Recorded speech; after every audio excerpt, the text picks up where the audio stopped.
Bismillahirrahmanirrahim.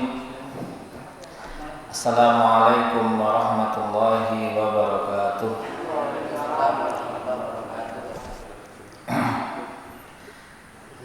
Alhamdulillah wa kafa. Wassalatu wassalamu ala rasulil mustafa sayyidina wa habibina wa syafi'ina wa maulana Muhammadinil Mustafa wa ala alihi wa ashabihi wa dhurriyyatihi wa kulli man ittaba'al huda. Asyhadu an la ilaha illallah wahdahu la syarikalah wa asyhadu anna Muhammadan abduhu wa rasuluh la nabiyya ba'dah. Amma ba'd. Ya, Masya Allah, kita alhamdulillah alamin bersyukur atas Allah Subhanahu wa taala atas limpahan rahmat yang Allah karuniakan pada pagi hari ini di hari Jumat yang penuh berkah, bergabung dengan bulan Ramadan, berkahnya double-double, dan alhamdulillah kita bisa berkumpul dipertemukan dalam kajian juga yang penuh berkah, triple double ya, triple berkahnya, triple, yang dimana semoga dengan keberkahan ini kita Allah memberikan kemudahan dalam setiap urusan-urusan kita, dimudahkan dalam beribadah, dalam bekerja maupun dalam urusan-urusan lainnya, dan diberkahi juga di setiap langkah kita, di setiap harta yang kita dapatkan, di keluarga kita, semoga hidup kita penuh berkah. Dan itulah yang kita cari. Seseorang nggak perlu kaya, yang penting uangnya berkah. Kaya nggak apa-apa tapi berkah. Miskin pun juga apa, yang penting berkah. Cari uang yang penting halal dan berkah.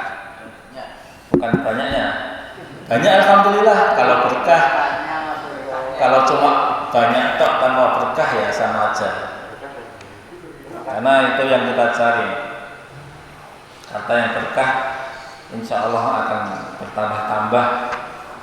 Karena harta yang berkah itu bukan harta yang menyulitkan kita untuk beribadah, tetapi harta yang bisa memudahkan kita dalam beribadah kepada Allah Subhanahu wa taala. Sehat ya? Gimana kabarnya?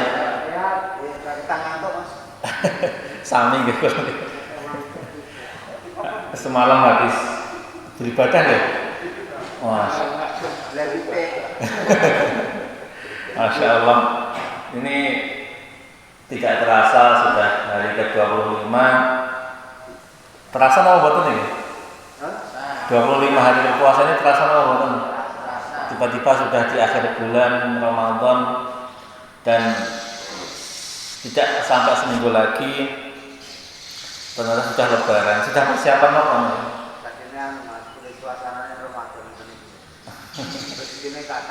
Oh. Lagi ini persiapan buat lebaran, paling sudah belanja ya. Belanja. Ya. Tetapi memang kondisi pemerintah melarang kita untuk mudik. Ya mungkin yang dekat-dekat nggak apa lah ya, yang masih 1 kali sebulan gitu nggak apa. Mudik nggak tahu sih nggak apa-apa atau enggak. Tapi mungkin saya juga akan mudik ke Sragen. Mudik tipis-tipis nih. Mudik tipis-tipis. Alhamdulillah.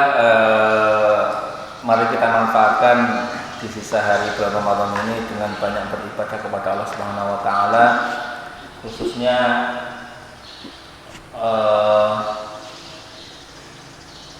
puasa kita diperbaiki, kemudian membaca Al-Qur'an kita, tarawih kita, kemudian sedekahnya kita banyak, dan jangan sampai beribadah-ibadah kita yang sudah kita lakukan di bulan Ramadan ini berhenti di bulan Ramadan saja. Ya, seperti sudah dibilang, sudah disampaikan di awal bulan Ramadan kemarin bahwa Jangan sampai kita beribadah hanya di bulan Ramadan.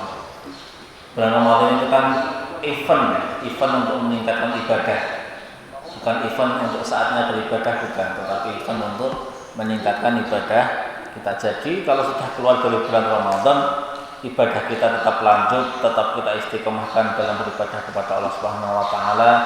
Salatnya dijaga, kemudian salat wajibnya, kemudian syukur ditandai salat sunnah, puasa juga dijaga jika mampu, kemudian yang masih punya hutang puasa dilaksanakan puasanya, kemudian membaca Qur'annya juga jangan berhenti di bulan Ramadan saja, tetap diteruskan. Kalau umpamanya ada yang khatam di bulan Ramadan, ya di bulan lainnya juga diusahakan khatam.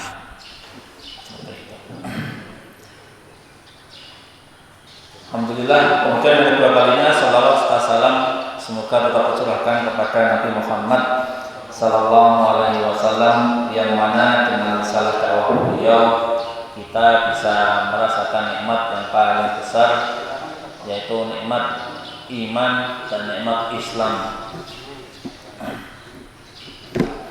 Dan semoga Allah menjadikan kita, Allahumma khtim lana bil Islam, Allahumma khtim lana bil iman. Semoga Allah menutup hidup kita dengan kita dalam keadaan sebagai orang-orang muslim dan orang-orang mukmin. Pada hari ini insya Allah kita akan mengkaji mengulang lagi ya zakat fitrah. Apalagi ini sudah biasanya nanti di masing-masing kampung kita ada zakat fitrah, dan itu hukumnya adalah wajib.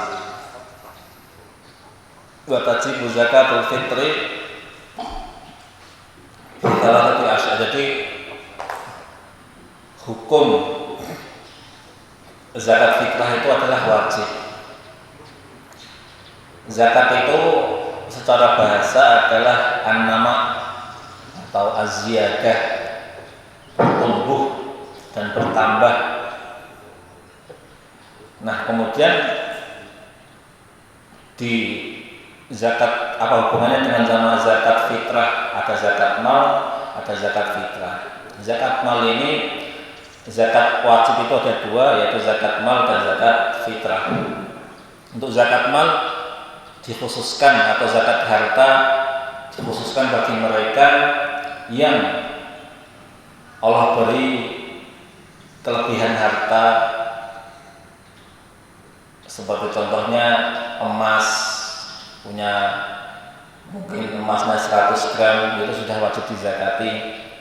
Kemudian perak, kemudian uang, menyimpan uang setara nisab emas dalam setahun, itu sudah wajib dizakati. Tapi nanti kita akan bahas zakat nanti mungkin setelah bulan Ramadan ya. Zakat pertanian juga ada, zakat pertanian, kemudian zakat perdagangan. Kalau di Indonesia memang lebih dikenal dengan pajak, walaupun pajak itu berbeda sekali dengan zakat. Kalau pajak itu kan untuk semua orang, yang punya motor ada pajaknya, yang punya mobil ada pajaknya. Sedangkan zakat itu tidak ada syarat untuk mengeluarkan zakat. Jadi tidak semua orang yang punya harta itu wajib mengeluarkan zakat, karena ada dua syarat, yaitu mencapai nisabnya, kemudian haul zakat itu yang sudah mencapai nisab itu tertahan selama 1 tahun. Kalau setengah tahun sudah habis maka tidak wajib zakat. Nah, kemudian itu zakat yang pertama, zakat wajib yang pertama, itu zakat mal. Yang kedua adalah zakat fitri. Zakat fitri adalah zakat wajib yang kedua yang diwajibkan untuk seluruh umat muslim yang masih menemui tanggal 1 Syawal. Karena disebut zakat fitrah ini adalah hubungannya dengan Idul Fitri. Karena patokan mengeluarkan zakat fitrah itu bukan bulan Ramadan, tetapi masuknya Idul Fitri atau tanggal 1 Syawal. Jadi patokannya adalah disyariatkan mengeluarkan zakat fitrah itu dimulai setelah berbuka di hari akhir di bulan Ramadan. Seperti itu. Jadi hubungannya adalah dengan zakat, hubungannya dengan Idul Fitri, bukan hubungannya dengan Ramadan. Karena itu bukan zakat fitrah. Tentunya hikmah kenapa kok disyariatkan Idul Fitri tentunya adalah untuk agar tentunya hikmah zakat adalah biar harta itu bisa sampai kepada fakir miskin, yang dimana biar tidak pas waktu hari Idul Fitri itu bisa mempunyai makanan untuk dimakan, khususnya untuk fakir miskin. Karena jangan sampai tetangga kita mungkin yang masih Allah berikan belum diberikan keluasan rezeki, jangan sampai cuma nggak punya makanan di hari raya Idul Fitri. Maka inilah kenapa disyariatkan zakat fitrah, biar orang-orang miskin itu mempunyai makanan untuk disantap ketika di hari raya Idul Fitri, dan juga bisa menyuguhkan makanan ketika ada tamu yang datang bersilaturahmi. Kemudian wajib zakat fitri di salat asya. Jadi syarat sah wajibnya zakat fitrah itu ditentukan oleh 3 syarat. Kemudian al-Islam, Muslim. Kemudian bighurub syamsi min akhir yaum syahr Ramadan, dikeluarkan sejak terbenamnya matahari pada hari terakhir bulan Ramadan. Kemudian wujudul fadl an qutihi wa quti ayalihi fi dzalikal yaum, mempunyai kelebihan harta pada hari itu untuk dikeluarkan. Maka ini kemudian untuk fakir miskin yang tidak memiliki kelebihan harta maka tidak wajib mengeluarkan zakat fitrah yang benar-benar tidak mempunyai kelebihan harta. Ini juga berlaku untuk fidyah. Jadi orang-orang miskin yang terkena bayaran fidyah itu pun, karena pernah ada Rasulullah bertanya tentang seseorang fakir miskin, dan Rasulullah, aku ini seorang fakir miskin, terus bagaimana aku mengeluarkan fidyah? Terus di antara di daerahmu siapa yang paling miskin? Saya yang paling miskin. Maka berilah makan untuk keluargamu. Jadi untuk fakir miskin mengeluarkan fidyahnya untuk diri sendiri. Seperti itu. Maka dari itu untuk mereka yang tidak mampu, fidyahnya adalah memberi makan diri sendiri, itu sudah cukup. Tentunya benar-benar tidak mempunyai kelebihan harta untuk dikeluarkan membayar fidyah atau zakat fitrah. Mereka lah yang wajib menerima zakatnya, bukan wajib mengeluarkan. Wa yuzakki an nafsihi, kemudian seseorang itu dibebani zakat fitrah adalah mereka yang masih bertemu malam Idul Fitri. Jadi umpamanya ada seseorang yang sakit-sakitan, kemudian ada yang meninggal di malam Idul Fitri, maka dia masih berbagi zakat fitrah, masih menemui malam walaupun cuma 1 jam 2 jam, maka sudah berbagi zakat fitrah. Begitu juga seseorang yang melahirkan bayi umpamanya di subuh jam 5, yaitu kan berarti, atau jam 4 ya, jam 4 pagi di hari raya Idul Fitri, maka itu juga terbebani zakat fitrah, karena waktunya adalah dari terbenamnya matahari sampai dilaksanakannya sholat Idul Fitri. Jadi bayi yang lahir di antara waktu itu, kemudian seseorang yang masih atau meninggal di antara waktu itu dan masih menemui waktu itu, maka masih terbebani zakat fitrah.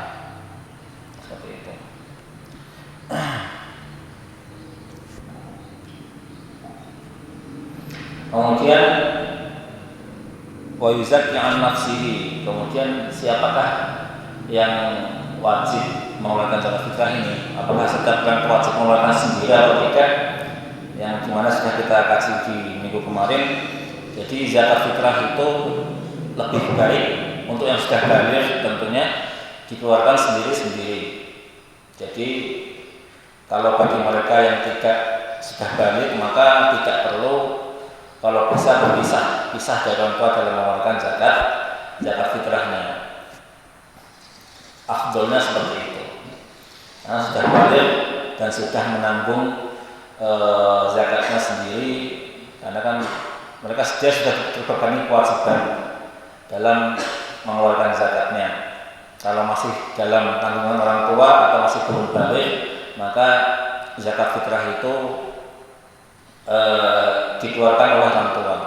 Maka seseorang laki-laki yang sudah mempunyai istri, sudah mempunyai anak, kemudian ada mempunyai adik yang hidup bersama kita, maka wajib mengeluarkan untuk mereka yang berada dalam tanggungan. Wa yuzakki an nafsihi wa amman tulzimuhu nafaqatuhum minal muslimin. Jadi mengeluarkan zakat untuk diri sendiri dan untuk orang-orang yang berada dalam nafkahnya. Termasuk di sini anak, istri, kemudian jika ada orang tua yang berada dalam tanggungan nafkahnya, maka juga kita yang mengeluarkan zakat fitrahnya. Jika ada anak yatim yang kita tanggung nafkahnya, juga kita yang mengeluarkan zakat fitrahnya. Atau mungkin budak juga, jika ada budak yang kita atau pembantu yang mungkin nafkahnya berada dalam tanggungan kita, maka kita juga bisa mengeluarkan zakat untuk mereka. Kalau untuk pembantu tergantung, kalau mau dikeluarkan sendiri maka juga tidak mengapa. Kalau kita wari mau maka juga tidak mengapa. Kemudian berapakah ukuran so'an yang di pada diri? Jadi berapakah ukuran mengeluarkan zakat fitrah? Yaitu satu sok itu ukuran satu tangan. Satu sok itu satu tangan di masa Nabi Rasulullah, di masa Nabi atau Rasulullah Sallallahu Alaihi Wasallam. Kemudian kalau satu tangan ini kan nggak ada ukuran pasti ya, berapa gram? Karena kan ukuran tangan orang-orang berbeda-beda. Ada yang kecil, saya tangan ini sebenarnya saya kecil, telapak tangan saya. Ada yang ukurannya besar atau panjang, ada yang besar. Maka di sini ulama berbeda pendapat. Ada yang berpendapat satu sok itu adalah 3 kg. Ada yang berpendapat seperti itu, dan juga ada yang berpendapat 2,157, jadi 2,15 kg. Seperti itu. Jadi, tetapi para ulama bukan bersepakat. Maka kalau di Indonesia kan 2,5 ya, 2,5 maka itu sudah cukup. Kalau mau dilebihkan maka tidak mengapa.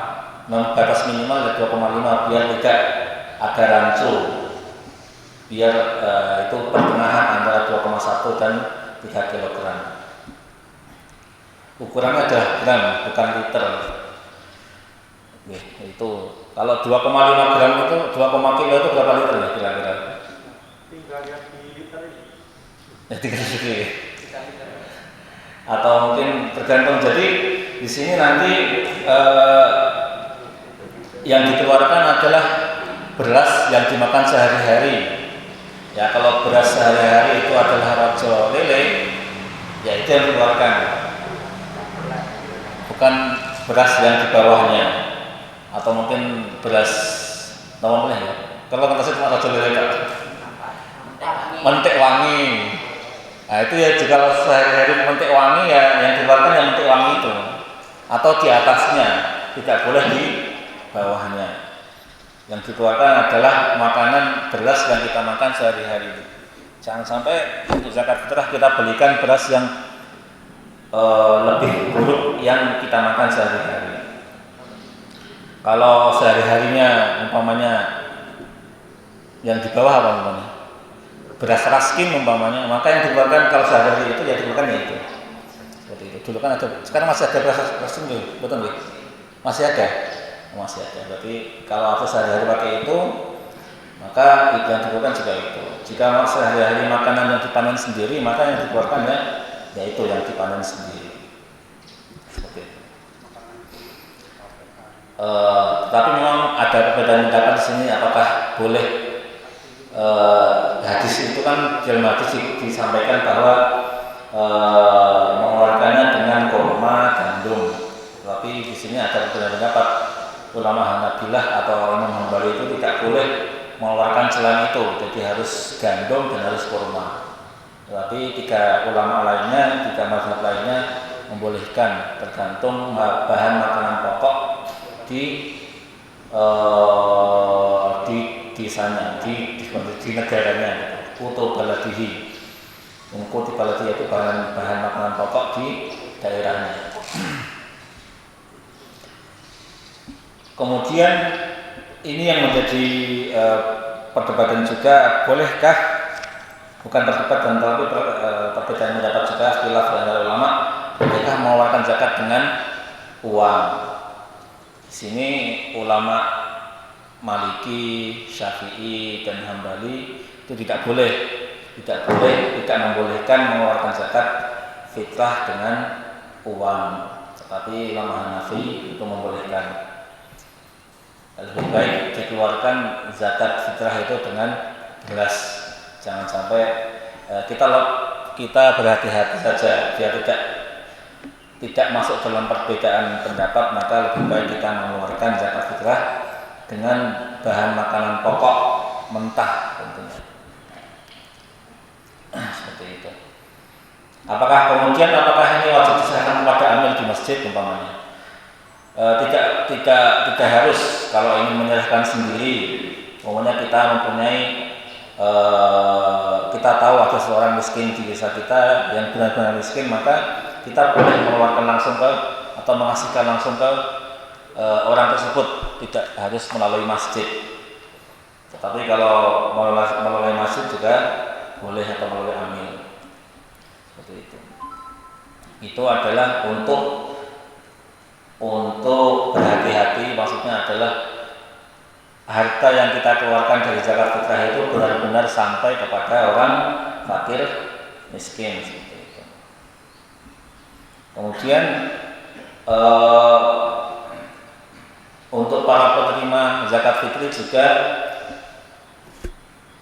ada perbedaan pendapat juga, tetapi yang paling benar adalah mustahik dari zakat fitrah itu adalah orang-orang fakir miskin, karena tujuannya adalah untuk memberi kebahagiaan bagi mereka di masa hari raya. Tujuannya kan itu, jadi lebih baik diberikan kepada orang-orang fakir miskin. Kemudian jika ada sisa atau mungkin sudah Masya Allah di desanya itu sudah tidak ada fakir miskin atau fakir miskinnya tidak terlalu parah, maka boleh diberikan kepada yang lainnya atau dibagi rata atau diberikan kepada mereka yang mustahik 8 itu. Inna sedaqatul fuqara wal masakin, fakir miskin, wal amilina 'alaiha, untuk amil, wal mu'allaf, kemudian untuk mu'allaf, wal mu'allaf qulubuhum wa fil riqab, kemudian membebaskan budak, wal gharimin, mereka yang mempunyai hutang, wa fi sabilillah wa ibn sabil, kemudian bagi mereka yang berjihad di jalan Allah fi sabilillah, dan kemudian diberikan kepada mereka yang sedang dalam perjalanan. Seperti itu. Nah, kemudian waktu pengeluaran zakat fitri ini yang paling afdal tentunya dimulai dari terbit matahari di tanggal 1 Syawal. Itu yang paling afdal untuk mengeluarkan zakat fitrah. Karena tentunya disebut zakat fitrah adalah hubungannya dengan Idul Fitri. Maka yang paling afdal adalah mengeluarkan zakat fitrah di pagi hari di bulan Syawal atau di pagi hari di hari raya Idul Fitri. Tetapi boleh juga dibolehkan mengeluarkan zakat fitrah itu di 1 hari atau 2 hari sebelum atau di tanggal 29 atau tanggal 30 bulan Ramadan, itu diperbolehkan. Karena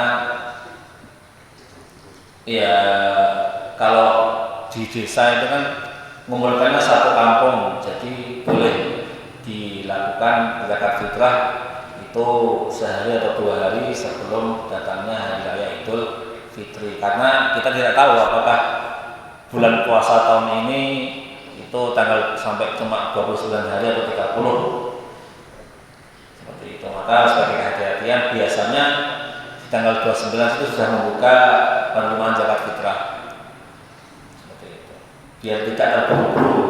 Kalau ternyata Ramadannya cuma sampai tanggal 29 belum membuka zakat fitrah, nanti malamnya buru-buru membuka penerimaan zakat fitrah, kemudian diberikan cuma buru-buru juga ya. Tetapi kalau ingin itu untuk kehati-hatian saja dari pihak amil biasanya. Tapi kalau ingin mengeluarkan sendiri tidak apa-apa di pagi hari di hari raya Idul Fitri. Sampai sini ada pertanyaan? Kalau zakat itu diberikan kurang 10 hari, sah enggak ini?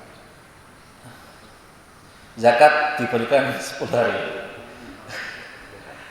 Zakat dia berapa beras? Jadi Boleh enggak?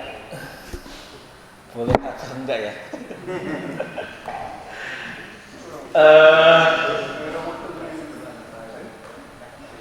Bentar. Karena di sini kemarin itu sebelum Idul Fitri itu ada waktu 10 hari itu sudah diberikan Di sini. ya di mana-mana. Di mana? Bentar.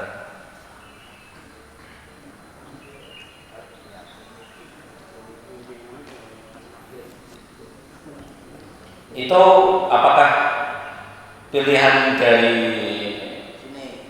maksudnya pilihan dari masing-masing pribadi atau dari ambilnya pribadi?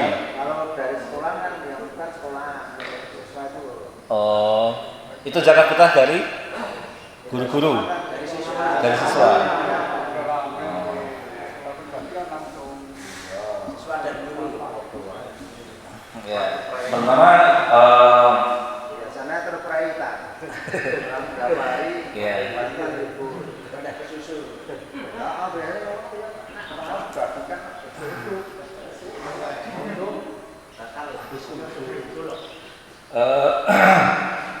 yang pertama hadis yang menunjukkan man addaha qabla sholati fahiya zakatu maqbulah wa man addaha ba'da sholati fahiya shadaqatun minas shadaqat. Barang siapa yang menunaikan zakat fitri sebelum sholat maka zakatnya diterima, dan barang siapa yang menunaikan setelah sholat maka itu hanya dianggap sebagai sedekah di antara berbagai sedekah. Kemudian hadis dari Sahih Bukhari juga, bahkan Ibnu Umar radhiyallahu anhuma yu'tiha alladhi yaqbilunaha wa kanu yu'tuna qabla al-fitri bi yawmin aw yawmain. Dari Ibnu Umar radhiyallahu anhuma memberikan zakat fitri kepada orang-orang yang berhak menerimanya, dan dia mengeluarkan zakatnya itu sehari atau 2 hari sebelum hari raya.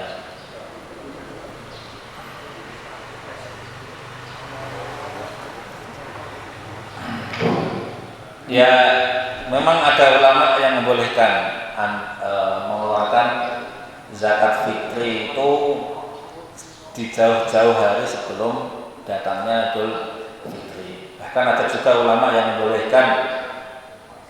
Di sini ada ya, ada ulama, bukan semua ulama atau banyak ulama ada. Berarti kan masih ada sedikit ulama atau bahkan mungkin satu dua orang yang membolehkan mengeluarkan zakat itu setahun atau 2 tahun sebelumnya.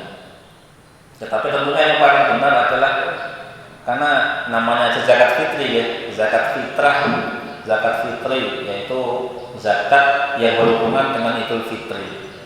Maka dan maksudnya pun bukan soal mengeluarkan. Maksud dari zakat fitrah itu kan bukan soal mengeluarkan, tetapi sampainya makanan itu kepada fakir miskin di hari raya Idul Fitri atau dekat-dekat dengan Idul Fitri. Tentunya yang paling baik itu ya mendekati Idul Fitri, yang paling afdol. Tetapi kalau bolehnya ada ulama yang membolehkan. Saya tidak bisa membatalkan atau tidak membolehkan karena ada ulama yang membolehkan. Tetapi yang paling baik tentunya adalah yang dekat-dekat di bulan atau dekat-dekat di hari raya Idul Fitri? Ya, jawabannya politis sekali ya.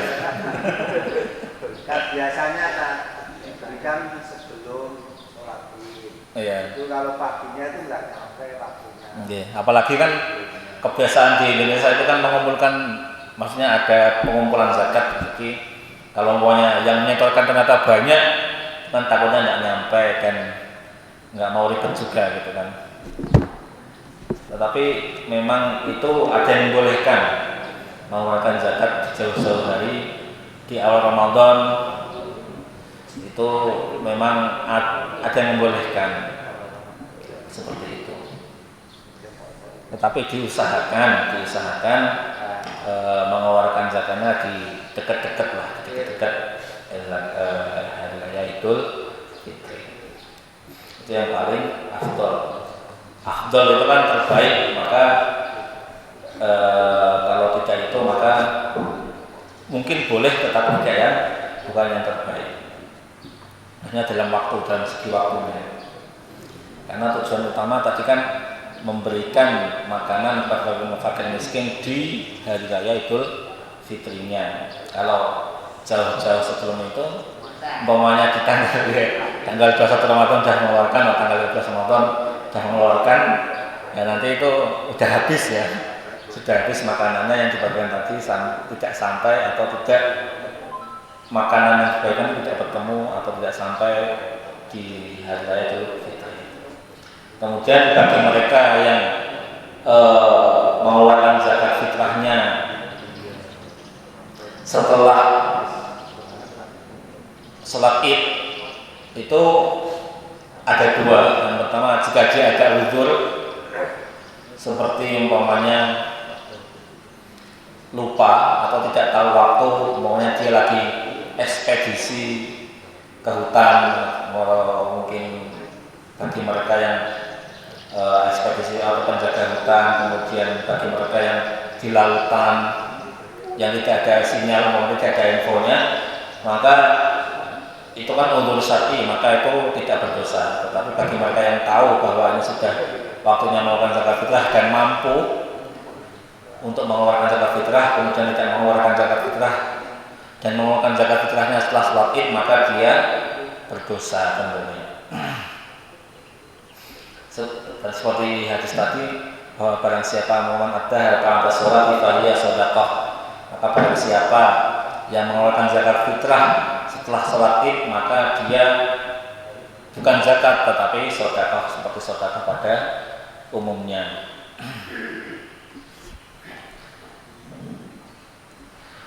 Kemudian ada pertanyaan lagi? Jika tidak ada, kita akan membahas tentang sholat Idul Fitri, sholat Id.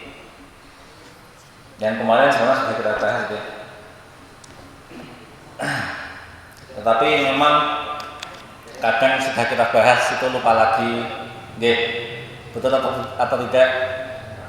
Karena kemarin saya dikasih tahu sama Abi itu waktu sholat zuhur di sini, waktu sholat zuhur imamnya Mas Jihad ya, itu lupa tahiyat awal, tetapi banyak yang tidak berdiri. Padahal sudah disampaikan beberapa kali tentang bahwa tahiyatul awal itu tidak wajib, maksudnya adalah boleh ditinggalkan jika lupa. Jadi seorang imam itu jika sudah berdiri dan lupa tahiyatul awal, maka dia tidak boleh kembali duduk. Maka yang makmum juga harus berdiri, tidak boleh subhanallah subhanallah terus sampai imamnya duduk, tidak boleh.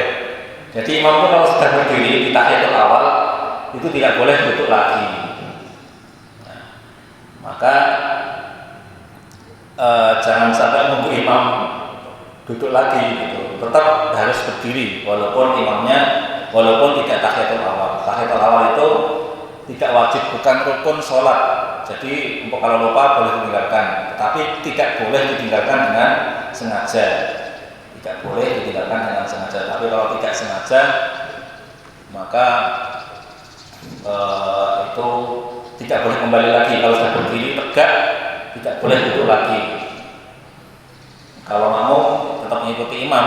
Jadi kalau imamnya sudah berdiri dan lupa tahiyatul awal, makmum wajib ikut imam. Kecuali kalau tahiyat akhir. Nah, kalau tahiyat akhir itu imam wajib duduk.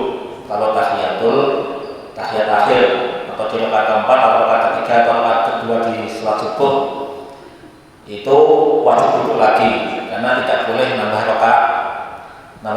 Jika imam tahu kalau nambah rakaat dan tidak duduk maka salatnya batal. Tetapi kalau imamnya tidak tahu dan masih berdiri, makmum yang tahu kalau itu kelebihan rakaat tidak boleh ikut. Seperti itu. Tapi kalau bagi makmum yang tidak tahu kalau itu sudah nambah rakaat kemudian berdiri maka tidak batal. Tetapi kalau sudah tahu itu sudah kelebihan rakaat kemudian tetap ikut maka salatnya ikut batal. Tapi tahiyat awal itu tidak kembali duduk. Tapi kalau masih di pertengahan antara duduk dan berdiri maka boleh duduk lagi. Tetapi kalau sudah tegak berdirinya tidak boleh kembali duduk. Maka ini perlu diingat-ingat nanti biar kemarin katanya tidak banyak yang berdiri, masih banyak yang duduk atau tidak mengikuti imam. Dan akhirnya nambah rakaat ya, karena tidak ikut rakaat ketiga bersama imam. Seperti itu. Kalau tidak nambah rakaat, kalau tidak ikut rakaat bersama maka dia nambah rakaat. Seperti itu. Kita Gitu. tentang masker Pak. Kemarin itu saya sholat subuh pakai masker. Itu masker itu disuruh membuka dulu. Katanya kalau tidak dibuka itu kan katanya itu kurang afdol atau gimana? Oke.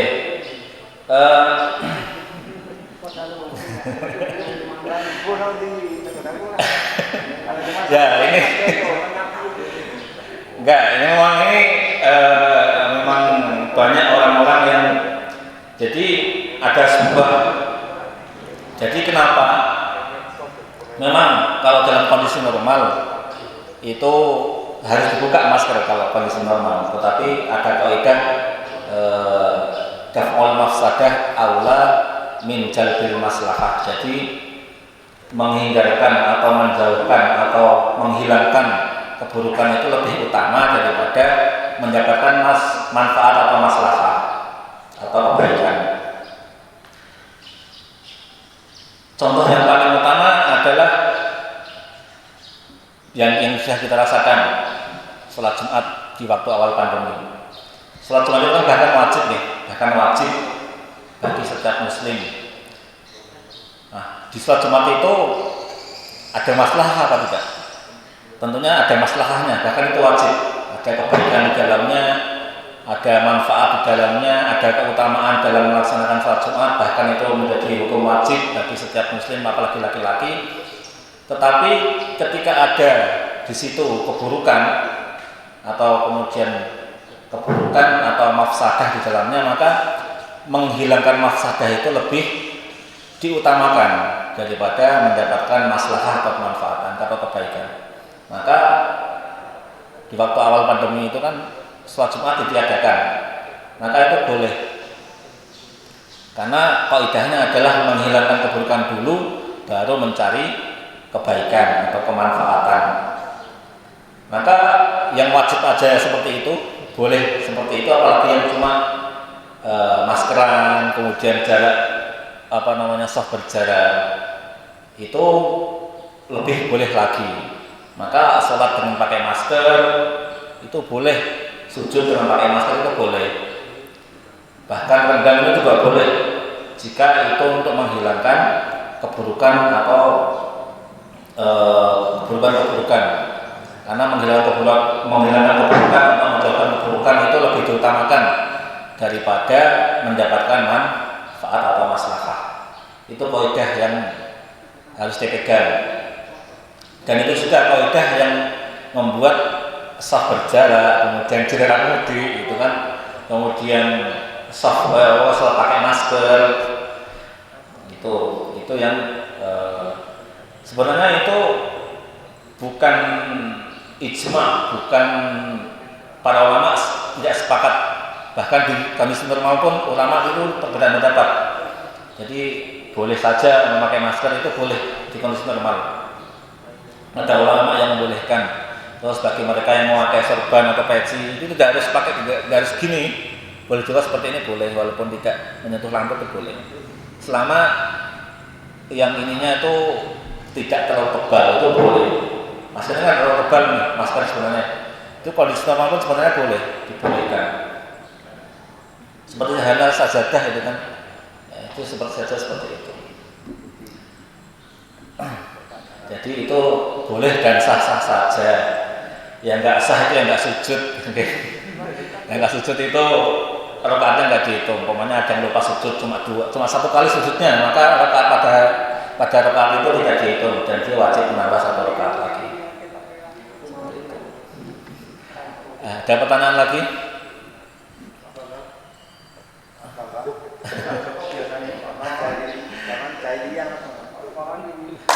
Oke, itu deh. Sebenarnya tidak cukup untuk bahas sholat Id. Kemudian ada satu pertanyaan menarik juga, bukan pertanyaan ya. Kemarin saya baca-baca buku kuliah itu, kemudian ada kaidah. Saya lupa kaidahnya al-ibrah. Jadi intinya adalah jika seseorang bukan lupa. Jadi seseorang umpamanya seperti ini, bangun dari tidurnya untuk melakukan sahur. Dia kira dia bangun setengah 4 umpamanya, atau jam 4, atau sebelum subuh. Kemudian sahur seperti biasa, makan minum, kemudian tidur umpamanya. Ternyata tidak diketahui secara tidak sadar, ternyata dia itu sahurnya itu jam setengah 5 atau setelah subuh, atau mungkin setengah 5, ya setengah 5 ini sudah subuh ya, setengah 5. Nah kalau umpamanya orang tersebut tidak tahu sampai dia meninggal tidak tahu kalau waktu itu dia sahurnya setelah subuh, maka sholat puasanya sah. Tetapi kalau dia tahu, maka puasa tersebut menjadi batal. Saya lupa kaidah al-ibrah al-bayin khata'uhu. Jadi yang dianggap itu adalah apa bahasa Indonesia al-bayin khata'uhu. Jadi jika tahu itu salah, maka itu yang dianggap. Kalau dia puasa sahurnya setengah 5, dia tidak tahu kalau dia sahur setengah 5. Kalau dia tidak tahu sampai dia meninggal, maka puasanya itu sah. Tapi kalau suatu saat dikasih tahu sama dulu kamu itu loh pernah sahur jam setengah 5, maka puasa itu menjadi batal. Karena yang dianggap adalah tahunya itu, karena tahu akhirnya menjadi batal. Karena itu dilakukan dengan sengaja. Maksudnya bukan karena lupa. Ini puasa pokoknya di tengah hari kemudian makan gitu ya. Itu kan lupa. Itu ada zaman akal nasian lain kilo. Jadi tidak batal bagi mereka yang makan karena lupa. Tapi kan untuk sahur itu kan dia sengaja. Oh dia mengira ini belum subuh, ternyata sudah subuh. Kalau dia tidak tahu maka salat puasa sah. Kalau dia tahu, suatu hari dia tahu kalau dia sahurnya setelah subuh, maka puasanya tidak sah. Contohnya lagi seseorang yang tadi itu sholat wajib umpamanya, dia tidak sujud atau mungkin sujud cuma sekali di rakaat pertama. Dia tidak tahu itu, dia tidak tahu. Tetapi kemudian ketika keluar masjid, kemudian dikasih tahu sama orang, kamu tadi cuma sujud satu kali loh di rakaat pertama, maka dia wajib mengulangi sholatnya karena dia tahu seperti itu. Tapi kalau dia tidak tahu, maka sholatnya sah. Al-ibrah al-bayin khata'uhu. Jadi yang dianggap adalah kesalahan yang sudah jelas. Kalau sudah tahu, maka itu menjadi batal, kecuali jika sholatnya tahunya setelah seminggu. Umumnya, minggu lalu kayaknya itu cuma sujud sekali deh, maka itu tidak wajib diqodok karena sudah habis masa qodoknya. Kalau puasa kan enggak, kalau puasa kan tidak ada habis qodoknya. Itu deh. Semoga paham.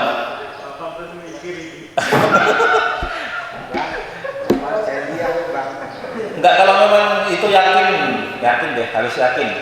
Jadi asyak la yazulu bil yakin. Al yakin la yazulu bis syak. Jadi keyakinan itu tidak bisa digugurkan oleh keraguan. Kalau yakin sudah syukur maka itu tetap syukur, tetap sah puasanya.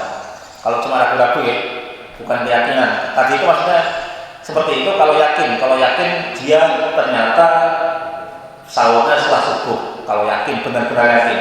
Karena al-yakin la yazulu bisa. Jadi keyakinan itu tidak digugurkan, tidak bisa digugurkan karena keraguan. Seperti itu. Jadi umpamanya kalau dia ragu-ragu pas waktu sahur dia yakin sebelum subuh, kemudian setelah zuhur itu ragu-ragu, maka yang dianggaplah yang yakin tadi itu, yang dianggaplah yang yakinnya, bukan yang ragu-ragu. Seperti itu. Maka jika yakin itu setelah subuh maka itu batal. Kalau tidak yakin atau ragu-ragu maka yang dianggap adalah yang yakin, yaitu sahur sebelum subuhnya itu. Harus yakin dulu. Kalau yakinnya setelah subuh maka itu batal. Kalau tidak yakin, ragu-ragu. Seperti halnya seseorang waktu maghrib dia sudah berwudu. Kemudian waktu isanya kemudian dia ragu-ragu, tadi sudah batal atau belum ya? Maka yang dianggap adalah yang sudah berwudu. Maka yang dianggap adalah yang yakinnya, yaitu yakin sudah berwudu. Kalau dia ragu-ragu, kayaknya belum batal ya, maka dia tidak batal. Karena yang dianggap adalah yang yakinnya, yang yakin. Ragu-ragu seperti sholat tadi, aku batal atau belum, berarti sudah gugur batal, harus wudu. Kalau ragu-ragu belum, kita ragu-ragu kan berarti keyakinan kita sudah luntur. Ayo sholat, kadang-kadang ayo sholat mas, wis wudu, batal dulu. Berarti dia tidak yakin, dia sudah. Berarti ragu-ragu, berarti dia harus wudu. Itu tergantung awalnya dulu. Awalnya sudah berwudu atau belum? Sudah. Nah kalau sudah berwudu maka ada yang dianggap sudah berwudu.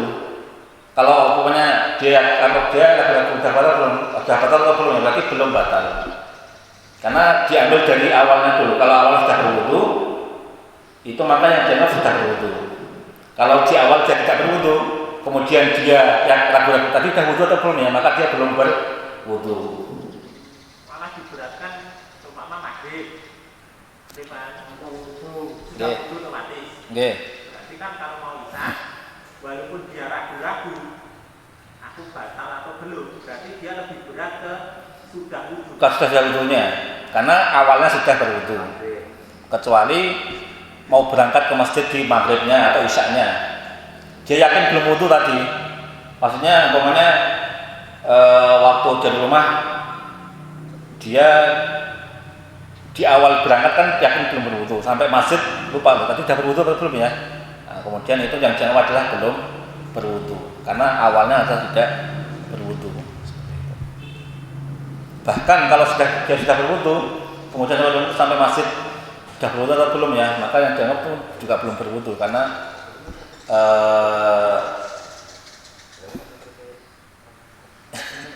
ya itulah ya. Ini adalah yang yakin. Yang yakin yang mana? Jadi keyakinan awal dulu adalah sudah berwudu, maka dianggap sudah berwudu. Kalau keyakinan awalnya tidak berwudu, maka tidak berwudu. Kecuali kalau lupa. Kalau lupa maka lebih baik berwudu.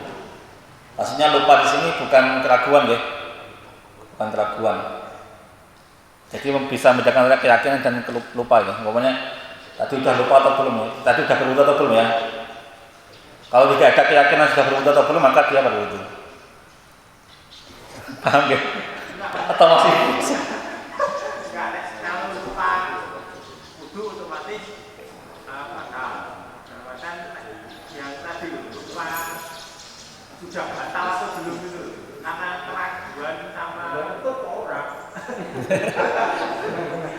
Ya, karena kalau keraguan itu diambil yang yakin, intinya seperti itu. Jadi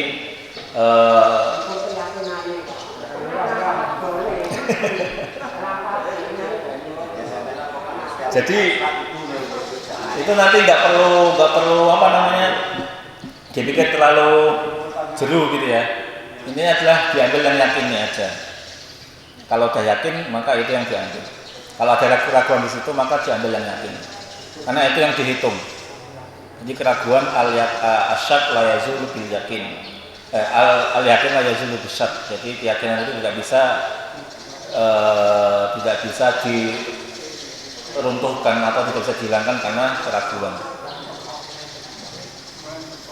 Itu nanti bisa meluas ke banyak hal.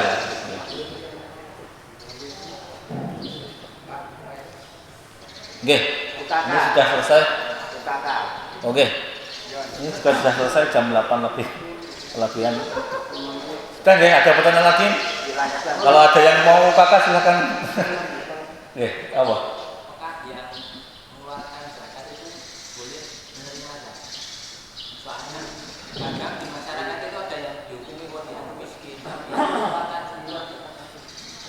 Ya, kembali ke masalah tadi itu boleh saja.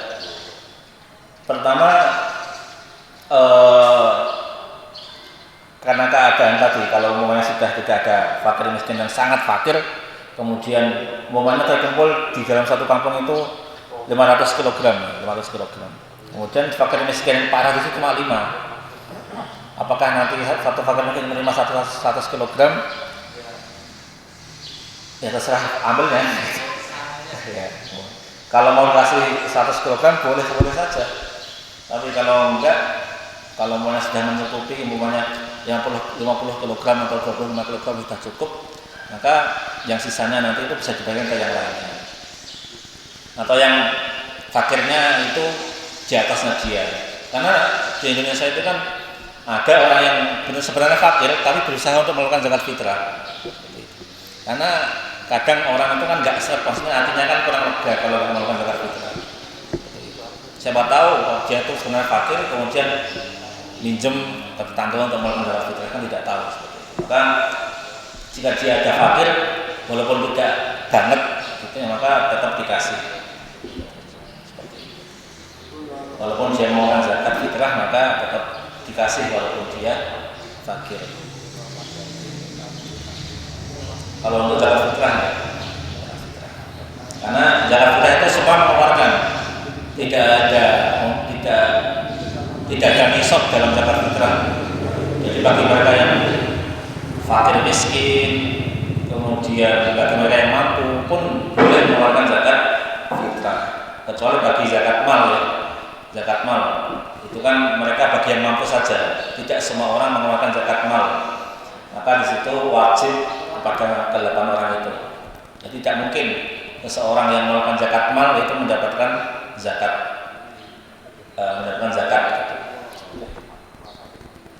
Kemudian ada pertanyaan lainnya? Nggih. Nggih. Lupa tadi. Sahur tadi, saya bangun tadi ya belum subuh atau sudah subuh itu. Terus dia tahu ada berapa tahun, terus ternyata sudah imsak. Jadi dia tidak puasa, jadi dia harus mengkodok nanti. Nggih. Apakah kasus itu juga berlaku untuk perbuatan yang lain? Contohnya saya tidak tahu. Contoh yang daging babi itu haram. Berjalannya waktu saya tahu. Apakah itu juga termasuk bisa apakah mengganti atau apa gitu? Kalau ini kaidah ini bukan untuk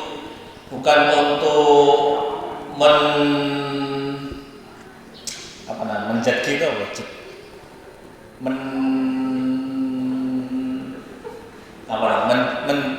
menjudge itu apa menjudge bahasa Indonesianya. Jadi bukan untuk menghakimi dosa atau tidaknya. Ini masalah tentang kalau dia batal kan harus qadha kalau puasa. Maka itu untuk menghukumi itu. Bukan dulunya saya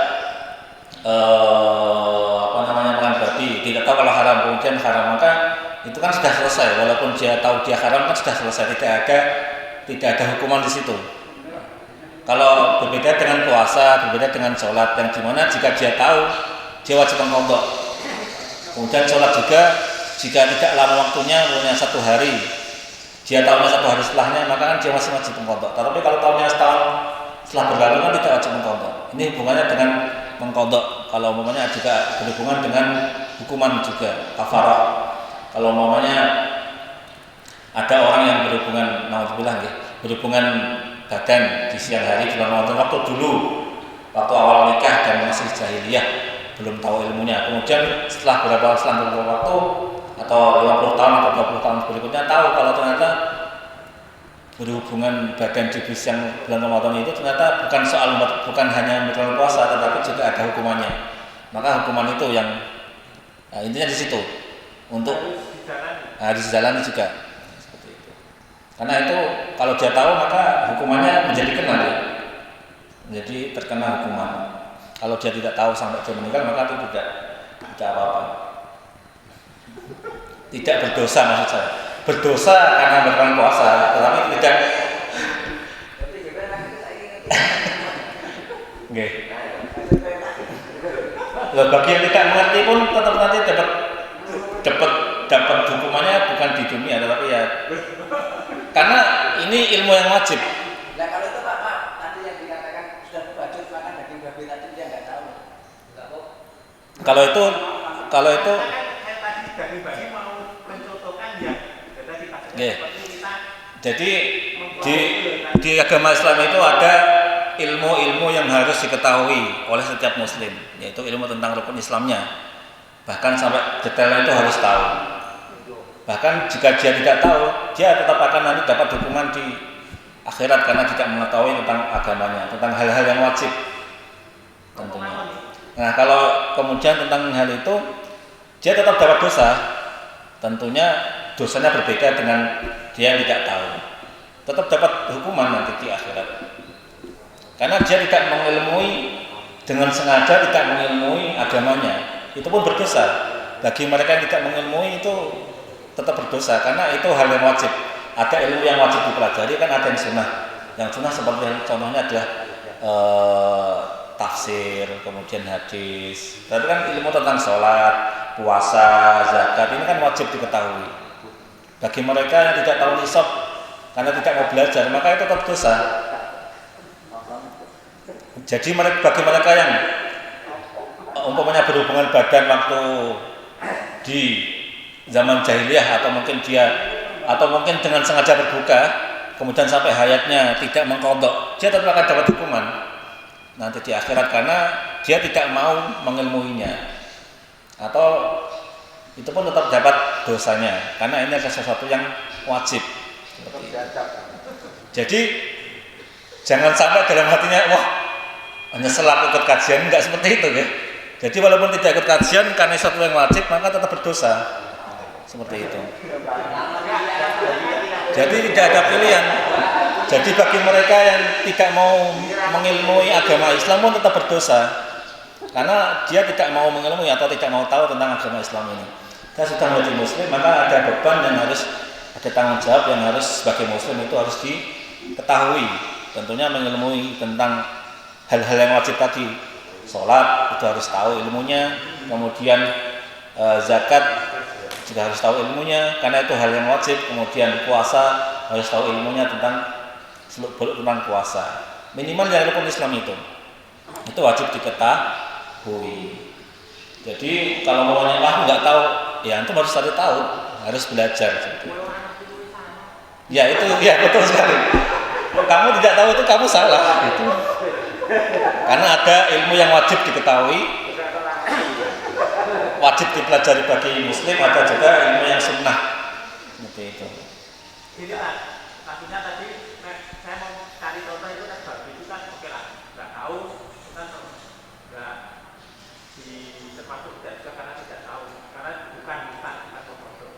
Artinya kalau dia non muslim awalnya, ya kan, ternyata terus dia non muslim, kemana dia kan tahu selama dia non muslim apakah dia juga harus mengkodok? Ini contoh untuk puasa. Apakah dia harus mengkodok atau tidak? Itu tidak wajib mengqadha, tidak wajib.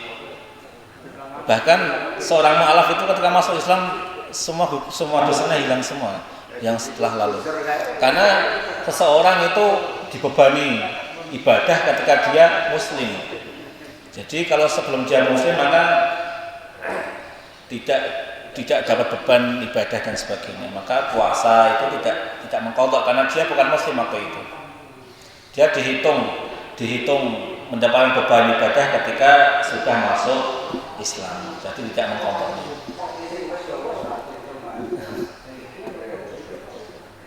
Bagi itu yang non muslim, tapi kalau muslimnya sejak lahir itu gitu.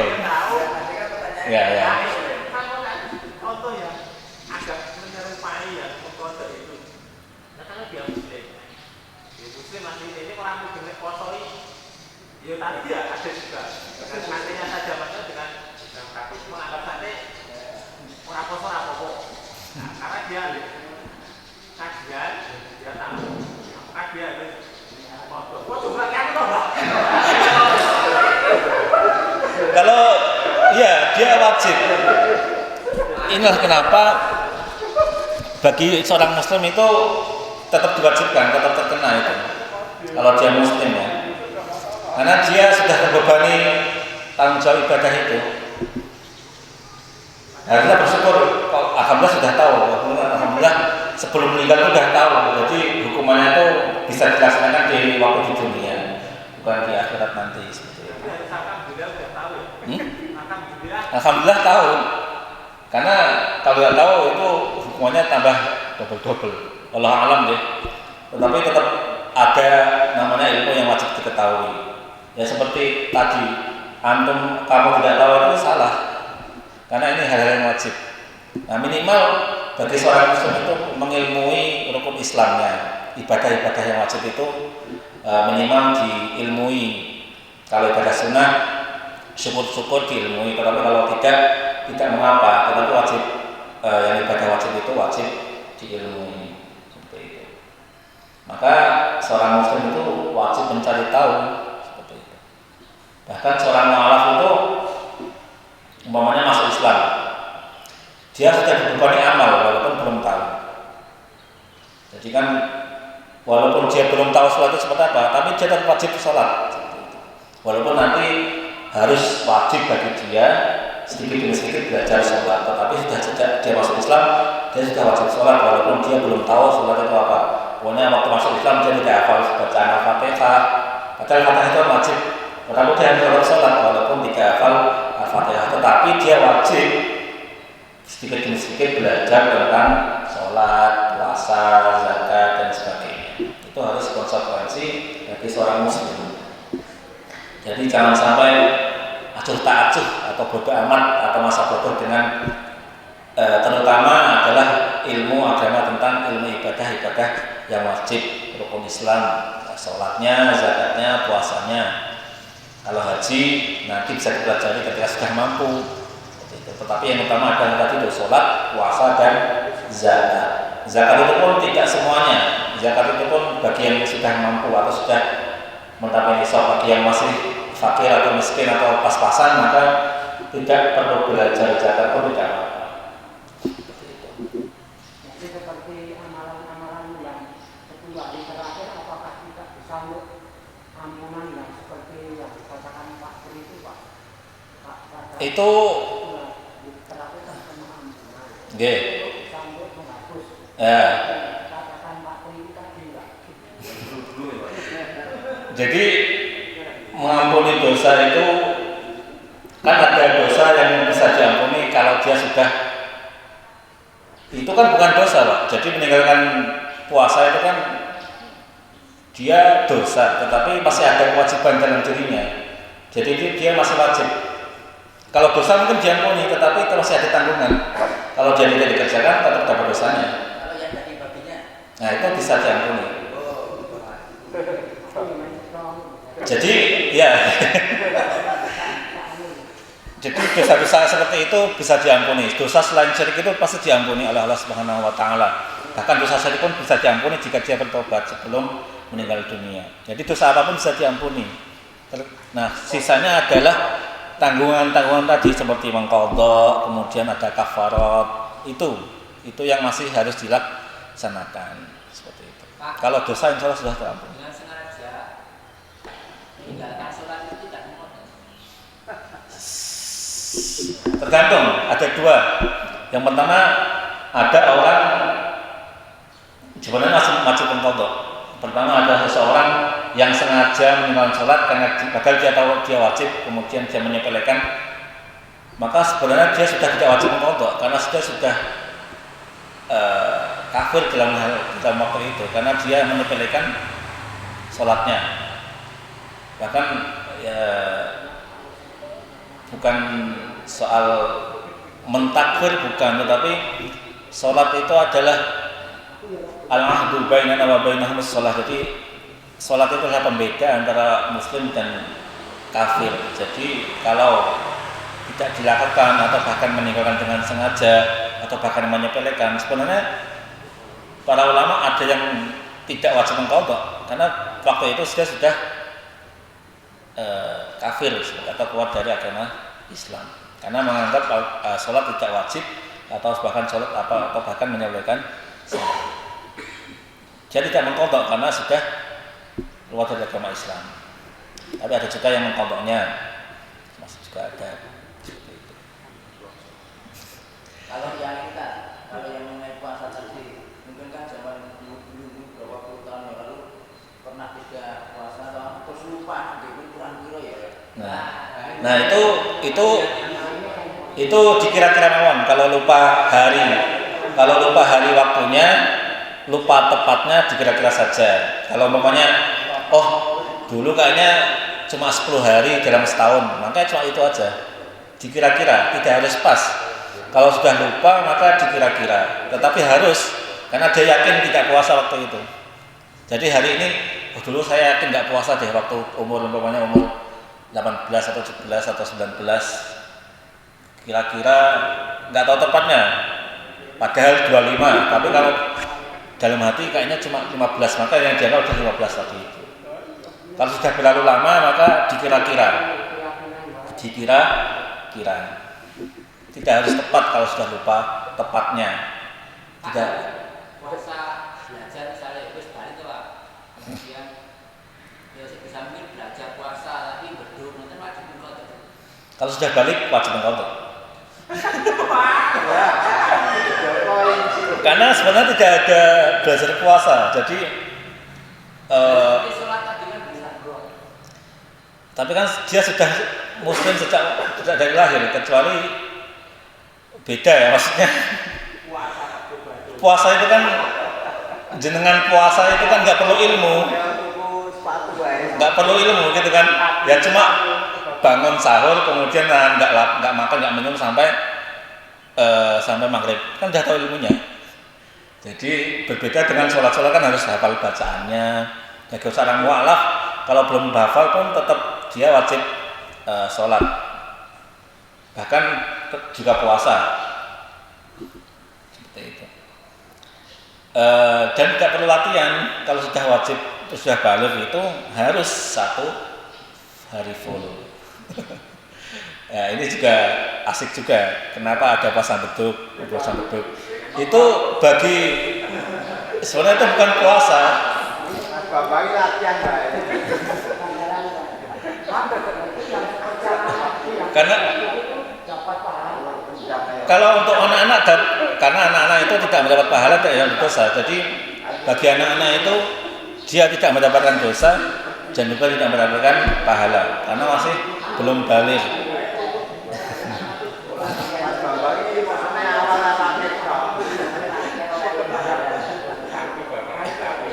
Enggak, tapi ini agama yang mudah, jadi tidak harus tidak harus kalau umpamanya semampunya, fattaqullaha mastata'tum. Jadi bertakwalah semampu kalian. Jadi tentunya tidak harus pas. Saya berapa ya gitu. Umpamanya tetap dikira-kira. Ya kalau cuma 2, alhamdulillah. Kalau yakinnya kayaknya cuma kurang 2 aja, ya udah 2 itu yang dianggap. Kok gak mungkin? Ya mungkin saja kan gitu.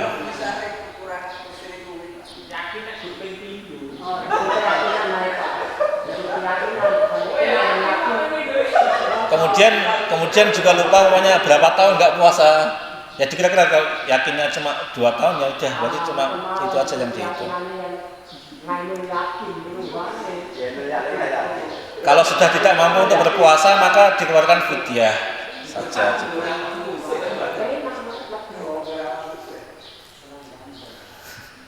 Ya, maka itu perlu diedukasi untuk anak-anak kita. Nggih. Kalau orang dulu itu kan ada ya mana kemampuan berpikir, kemampuan sadar berbeda dan mungkin ada rasa mesake itu ya pada anaknya itu. Waktu sahur itu misalkan wis baca azan, wis rasa terus itu buruk umpamanya. Ya itu nggak apa-apa kalau belum balik. Balik, jadi mohon maaf saya sampaikan kalau itu tidak boleh kalau sudah balik.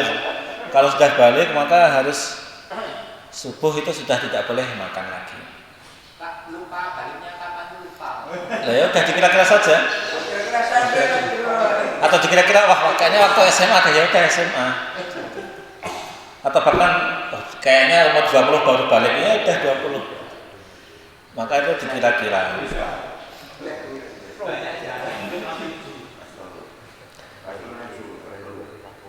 Seperti itu.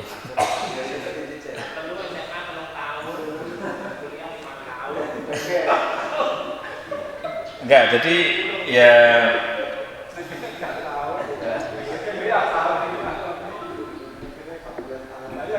itulah pentingnya belajar agama Islam sejak dini ya.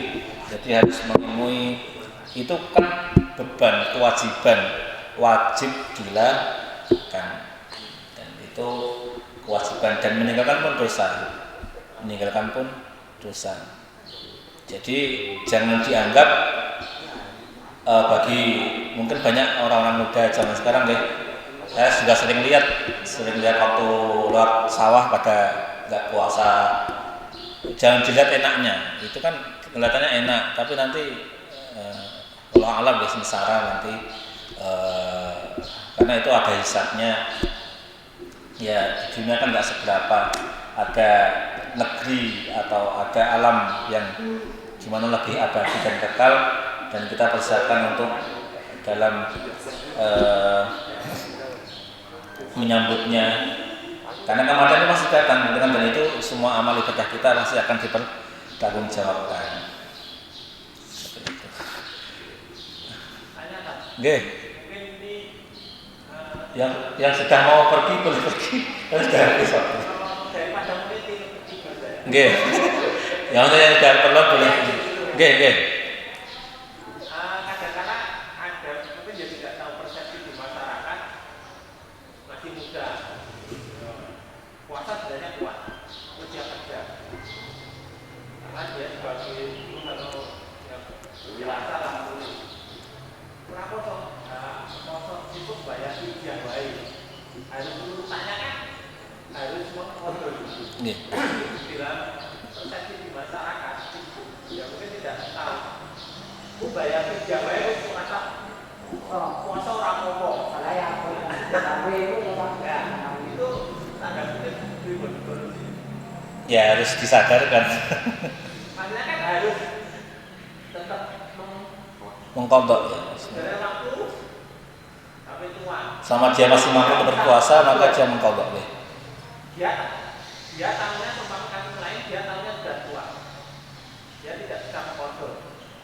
Jadi dia larinya ke Fidyah. Iya. Kalau tahunnya sudah sepuh dan sudah tidak kuat lagi berpuasa, maka jadi fidyah itu.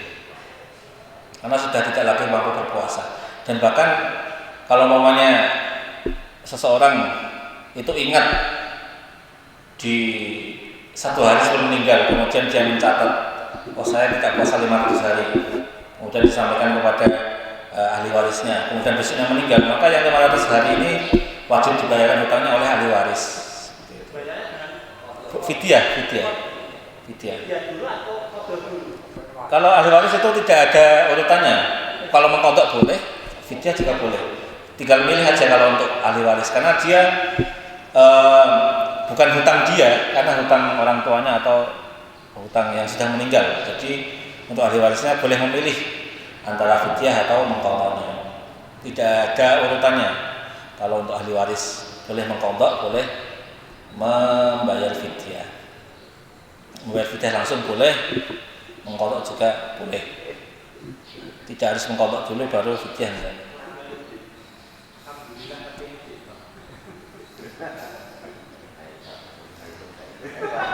Ya, dikit demi sedikit, tidak harus langsung lunas kan enggak. Jadi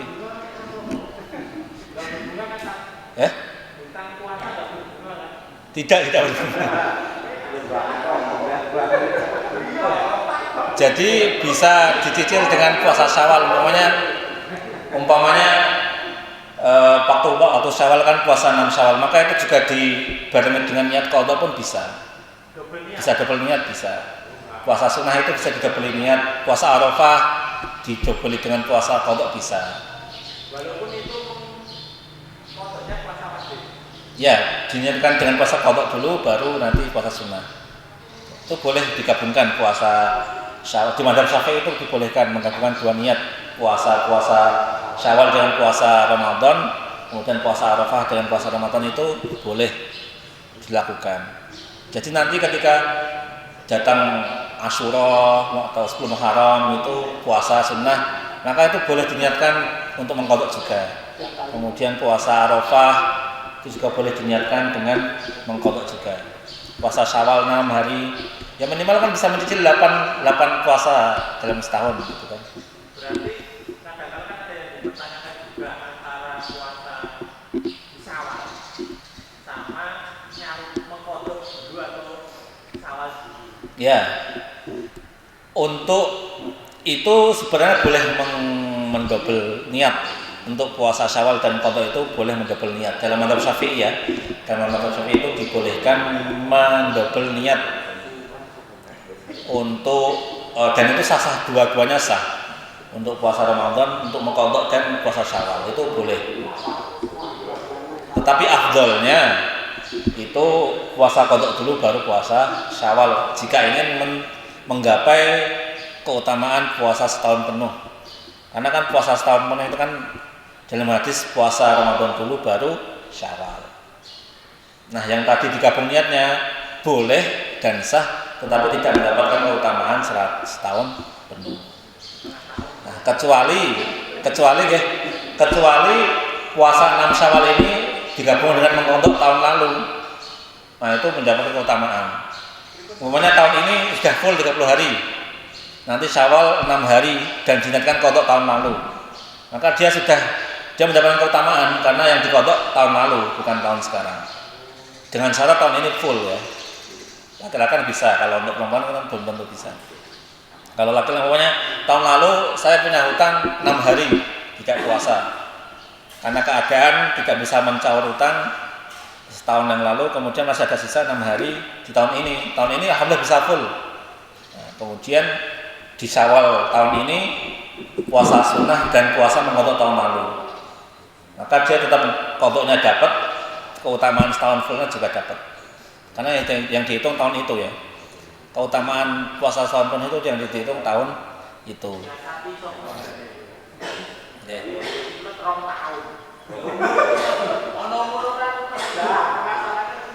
Jadi kalau ada tanggungan hutang waktu masih muda, maka lebih baik diniatkan puasanya itu bersamaan dengan puasa sunnah. Itu lebih ringan untuk dilaksanakan karena dapat dua niat.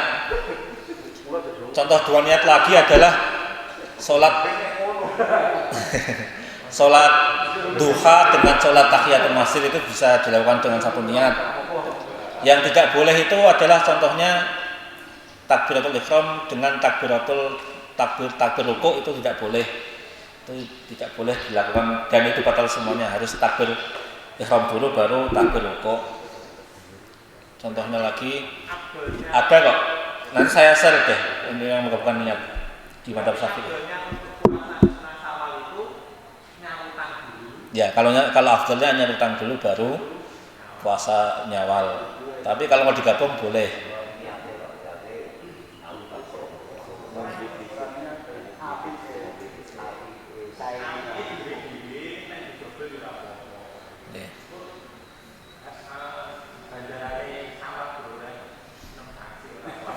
Ya, nanti itu untuk pahalanya Allah yang ngitung ya.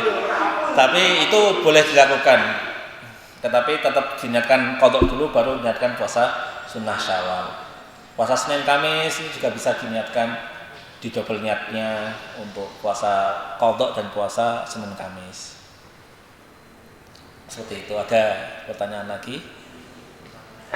Jadi kalau punya hutang di tahun-tahun yang masa lalu bisa didobel dengan puasa sunnah. Bisa. Kalau bisa puasa Senin Kamis, penting puasa sunnah, puasa wajib aja. Yang penting niatnya puasa wajib dulu, baru puasa sunnah. Karena utamanya kan wajib.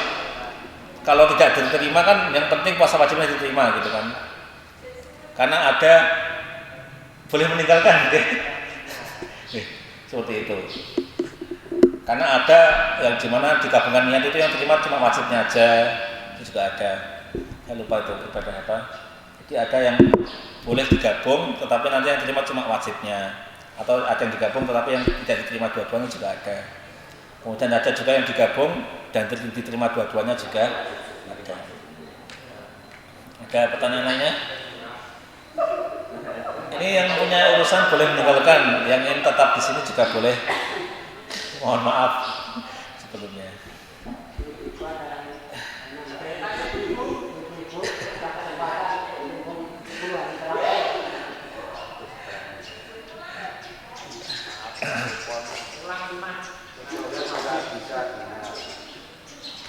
Mohon maaf, mikrofon tidak benar.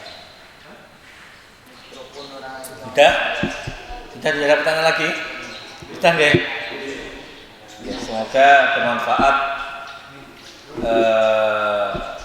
Man salaka tariqan yaltamisu fihi ilman sahalallahu lahu bihi tariqan ilal jannah. Barang siapa yang menempuh satu jalan untuk menuntut ilmu, sahalallahu lahu bihi tariqan ilal jannah, maka pasti Allah mudahkan jalan baginya menuju surga. Maka jangan pernah berputus asa, jangan pernah malas-malasan dalam mencari ilmu, apalagi mengilmui ibadah-ibadah wajib rukun Islam ini, karena fadilnya tadi itu sahalahullahu lahu bihi tariqan ilal jannah, pasti Allah mudahkan jalan baginya menuju surga Allah Subhanahu wa taala. Mungkin itu yang dapat saya sampaikan. Kita tutup dengan bacaan hamdalah dan doa kafaratul majlis. Alhamdulillahirabbil alamin. Subhanakallahumma wa bihamdika asyhadu an la ilaha illa anta astaghfiruka wa atubu ilaik. Wassalamualaikum warahmatullahi wabarakatuh.